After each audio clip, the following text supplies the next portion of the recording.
দলের auto choice থেকে নাম লিখিয়েছেন আসা যাওয়ার মিছিলে।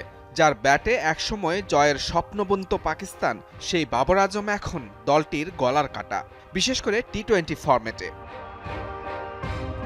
চলতি বিশ্বকাপেও হতাশ করেছে তার ব্যাট।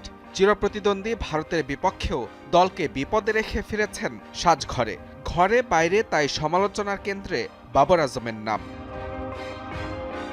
পরিসংখ্যানও পাশে নেই ক্যারিয়ারের চতুর্থ টি-20 বিশ্বকাপ খেলতে নামা পাকিস্তানের সাবেক এই অধিনায়কের। টি-20 বিশ্বকাপে কমপক্ষে 500 রান করেছেন এমন ব্যাটারদের মধ্যে সবচেয়ে বাজে স্ট্রাইক রেট বাবর আজমের। 111.81 স্ট্রাইক রেট নিয়ে শীর্ষে অবস্থান পাকিস্তানি এই ব্যাটারের। সমান স্ট্রাইক রেট নিয়ে দ্বিতীয় স্থানে দেশটির আরেক সাবেক অধিনায়ক মোহাম্মদ হাফিজ। তালিকার 3-এ শ্রীলঙ্কান কিংবদন্তি কুমার সাঙ্গাকারা।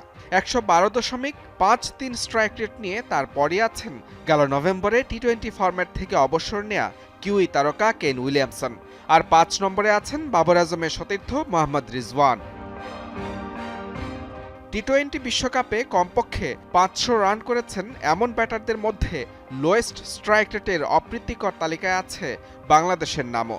113.46 স্ট্রাইক রেট নিয়ে যে তালিকায় 6 নম্বরে আছেন সাবেক টাইগার অধিনায়ক তামিম ইকবাল।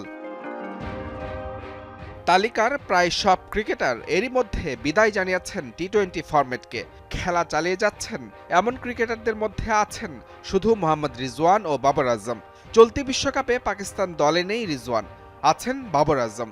প্রথম 3 ম্যাচ ব্যর্থ বাবর আসরের বাকি ম্যাচগুলোতে পারবেন কি নিজের স্ট্রাইক রেট বাড়িয়ে নিতে, নাকি অস্বস্তি সঙ্গী করেই টি-20 বিশ্বকাপকে বিদায় জানাবেন সাবেক নাম্বার 1 এই ব্যাটার?